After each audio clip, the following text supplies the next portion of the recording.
Bom dia, pessoal. Vamos à nossa videoaula da semana 4 de Filosofia do terceiro ano do ensino médio. Bom, antes de começar, inscreva-se no canal e ative as notificações aqui embaixo para receber os avisos das videoaulas, ok? Bom, no final desse vídeo eu explico por quê. Vamos lá. Primeira coisa, eu quero lhe propor um pensamento. Pense um pouquinho o que seria uma sociedade ideal. Agora que você pensou, vocês devem ter vindo algumas imagens na sua cabeça. A pergunta que eu faria é o seguinte: você nessa sociedade é uma pessoa feliz? As pessoas que você ama estariam felizes? Você está numa boa casa, um bom emprego? Como é que as pessoas te tratam? Tem discriminação? Tem violência? Bom, você já deve ter percebido que a ideia de sociedade que está na sua cabeça não é muito igual à sociedade que a gente tem hoje. Mas você vive numa sociedade. A questão é por que você vive numa sociedade. Você tem que começar a pensar do seguinte: em algum momento a sua família, os seus antepassados decidiram viver em sociedade, viver juntos. E teve um motivo para isso. Pode ser segurança, pode ser o ambiente onde vocês estão vivendo, uma melhor distribuição do trabalho, você conseguir emprego, uma facilidade de cuidar dos filhos. Tudo isso são motivos que justificam você não estar vivendo sozinho. Mas para conseguir viver isso, ou seja, você e outras pessoas, você precisou de uma habilidade. Essa habilidade a gente chama de política. É o que a gente já começou um pouquinho na última aula. E aí está aí uma definição. Política é a capacidade de dialogar, expor ideias para resolver os problemas comuns. É a capacidade de negociar desejos conflitantes para o bem da comunidade, de modo que seja possível chegar mais próximo ao ideal de todos. Repare que, além de um conceito, política tem um objetivo. E uma palavra que eu quero destacar aí é a palavra dialogar. Certo? Pelo menos é assim que deveria ser. Porque esse é o conceito de política que é defendido pela filosofia grega. Mas não é só lá. Também pelos índios Tupi-Guarani aqui do Brasil, por incrível que pareça. Bom, mas são duas sociedades muito diferentes. Mas repare uma coisa: democracia como conceito é um governo do povo, pelo povo e para o povo. É a possibilidade de uma participação direta na decisão dos problemas que afligem a sua família, a sua casa, a sua sociedade. Pensa só. Olha só essa nossa situação. Você já passou por um processo democrático nos últimos 60 dias, pelo menos deveria ter passado. Em algum momento, seus pais, as pessoas com quem você mora, viram o dinheiro diminuir. E eles tiveram que tomar decisões. E se você vive numa democracia, em algum momento você teve uma reuniãozinha, meio que informal, para fazer certas adaptações necessárias. E a palavra necessidade aqui toma uma conotação totalmente diferente. Necessidade é tudo aquilo que, na falta, a sua existência ou aqueles que você ama, ela fica ameaçada. No caso, a alimentação, a saúde, que nesse momento são os essenciais. Tudo mais fica em segundo plano, muitas vezes com exigência de doses de sacrifício de cada um, não é verdade? Você não teve que deixar de fazer alguma coisa ou deixar de comer alguma coisa que você gosta sempre para reduzir um banho menos demorado, para poder economizar energia. São sacrifícios necessários. Essa reunião deve ter acontecido. Agora, se não aconteceu, é porque alguém decidiu, sem consultar os outros. E nesse caso, pode estar vivendo discussões, o clima não está muito legal, porque faltou diálogo político, faltou bom senso, faltou partilha, faltou direito de escolha, faltou falar, faltou ouvir, faltou reunir, faltou conceber, faltou ceder, faltou até mesmo às vezes retroceder. faltou a consciência do bem comum. Não houve democracia. Fácil de entender agora, né?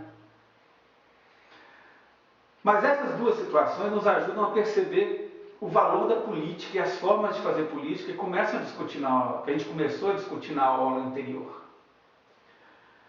Você já conhece a minha frase, né? A lei só é necessária quando falta bom senso.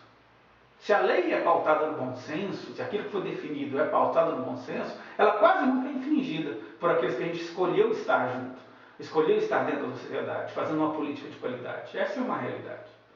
Então a lei existe para aqueles que não querem viver na lei, viver a lei. Porque olha só, quando tem uma disputa, uma discussão, né, sobre costumes e valores, e aí nós vamos fazer uma ligação, né, com as tribos indígenas, né, que a gente muitas vezes desvaloriza ou fala que eles são atrasadas, né? Então quando a gente tem uma disputa, uma discussão lá dentro, sobre costumes, valores, atitudes, ela é levada à comunidade e ela vai dialogar, vai concordar, vai discordar, vai avaliar, refletir e só depois decidir como grupo que deve ser feito, mudado, mantido, adaptado a essas novas realidades. Isso é uma democracia de verdade.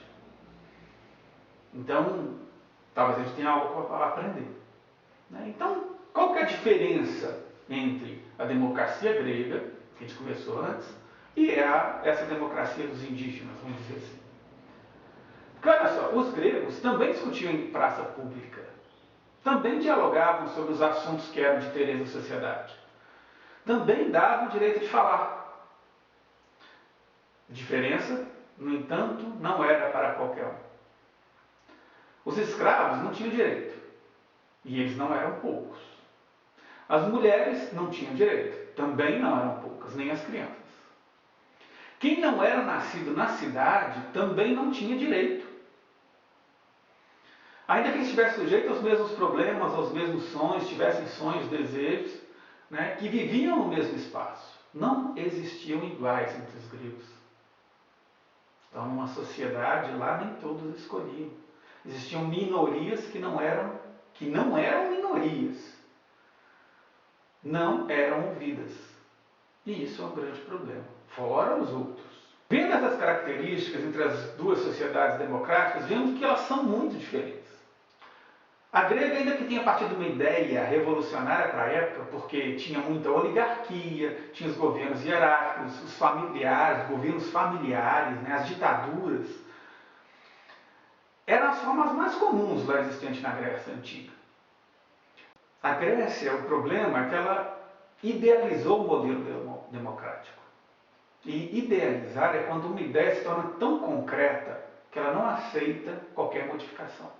Ela não escuta sequer discutir que tem um jeito novo de fazer essa ideia. E isso é chamado de ideologia. São muitas as ideologias.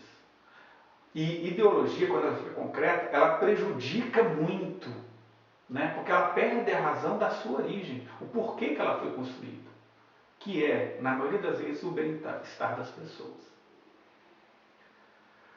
Bom, para analisar esse plano de estudo tutorado, dessa quarta semana de filosofia, vocês vão ter que ter em mente essa introdução que eu fiz para vocês.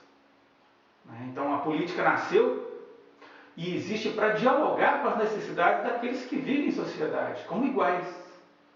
Ninguém é melhor ou pior. Todos, sem exceção, são importantes. Estou dizendo isso porque quando você for ler o texto, ver os vídeos e assistir o podcast proposto no SPED, você tem que ser bem crítico. Tá?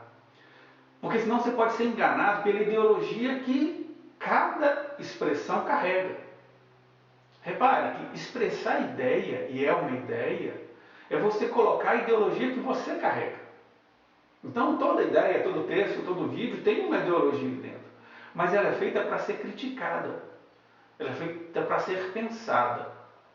Tá? Todas devem ser criticadas à luz do conhecimento, do diálogo, da crítica. E guarde uma coisa, conhecimento só liberta se você tiver coragem de questionar seus próprios valores. Senão, é só um outro tipo de escravidão. E essa é chamada de escravidão voluntária. Você escolhe ser escravo. Quem dizia isso era um jovem chamado Etienne Laboutier. Em 1565, ele escreveu um livrinho, depois da sua morte, que foi publicado, chamado Discurso sobre a Servidão Voluntária. Por que é que nós aceitamos ser escravos? Eu vou deixar aqui embaixo o link de uma explicação do professor Leandro Carnal sobre esse discurso. E assim também eu vou colocar o textinho para vocês, se quiserem baixar. É um textinho muito pequeno. Ele tinha 18 anos quando ele escreveu. Isso aí é muito importante. Bom, com essa perspectiva em mente, você deve ler o texto do PET nas páginas 119 a 121. Tá? Depois você vê o vídeo do podcast, sugerido no PET, que eu coloco aqui embaixo, a filosofia pop. E o vídeo. O vídeo, quem viu Game of Thrones vai gostar do vídeo. Tá? Agora, assista criticamente com muito cuidado. Tem ideologia lá dentro. Tá? Bom, agora nós vamos para as questões do PET da página 121. Questão número 1. Qual o sentido dos termos eurocentrismo e etnocentrismo? Bom, você deve procurar num dicionário o conceito de etnocentrismo primeiro, e depois você vai conseguir responder o termo de eurocentrismo. É muito simples. Questão número 2. Analisar os sentidos e possíveis implicações dos termos soberania, alienação do poder e representação, apresentados por Rousseau. O texto que está aí no seu PET não menciona Rousseau. Então, coragem e dê aquela pesquisadinha básica. Eu vou abrir aqui um parênteses para te ajudar. Procura um texto chamado com um resumo do Discurso sobre a origem da desigualdade entre os homens do Rousseau. Nele você vai encontrar um caminho para responder essa questão. Eu vou deixar aqui um link do vídeo do Brasil Escola, do professor Francisco Porfírio, sobre o Rousseau, para vocês entenderem o tema melhor, tá bom? Fecha parênteses. Está aqui o link. Próxima questão. O seguinte, essa aí tem 3 pontos a serem respondidos. Fica atento e você vai poder pedir a ajuda do seu professor de história, tá bom? Número 3. Converse com seu professor de história à distância e faça também um levantamento na internet de quais foram e onde aconteceram os regimes que podem ser considerados democráticos na história da humanidade, da antiguidade até o século XIX, tá bom? Uma dica que eu vou deixar aqui é o site História do Mundo. Ele vai te ajudar bastante. Tá aqui o link para você dar uma acessada. O segundo ponto é o que caracterizou a realização da essência do político para os atenienses e para os índios do Brasil. Quais foram as aproximações e quais os distanciamentos entre essas culturas tão diferentes e aparentemente tão distintas? Fica atento, eu já dei uma dica para você nesse vídeo aí em cima, tá bom? Então, se você só pegou o finalzinho, volta lá para você entender essa questão. Última parte. E o que diferencia suas políticas daquela que caracteriza a modernidade hoje, a contemporaneidade? Pesquise no livro de referência as informações e conheça mais sobre a história política de nosso país. Bom, em que forma a nossa democracia difere da democracia ateniense? Tá bom? Nosso livro de filosofia da escola procura das páginas 195 até 201. Você vai achar lá uma leitura interessante para responder essa pergunta, tá bom? Bom, terminamos 4 semanas de plano de estudo doutorado. Na próxima semana nós vamos ter mais um PET, mais 4 semanas. Se não mudar mais nada até lá. Logo, se você está atrasado, atualiza e faça todas as atividades. Encaminhe para os meios que a gente já passou para vocês, tá bom? Olha, sabemos que não é fácil essa mudança. Olha só, mais do que nunca o nosso mundo é digital. A gente tem que se adaptar. Não se esqueçam dos dinossauros. Quem não se adapta é extinto. Olha só, nós, professores, como vocês, estamos nos desdobrando com todos os meios possíveis para tornar essa adaptação possível. Seu professor não é seu adversário, é seu amigo de caminhada, seu tutor.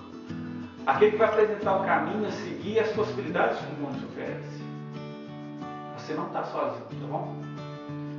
Esse momento vai passar. Conte com a gente sempre, tá bom? E não esqueça de se inscrever no canal e receber as notificações. Ativa o sininho aí para a gente poder pegar as outras videoaulas, tá bom? Desejo a vocês bons estudos e a gente se vê na próxima semana, se Deus quiser. Um abraço.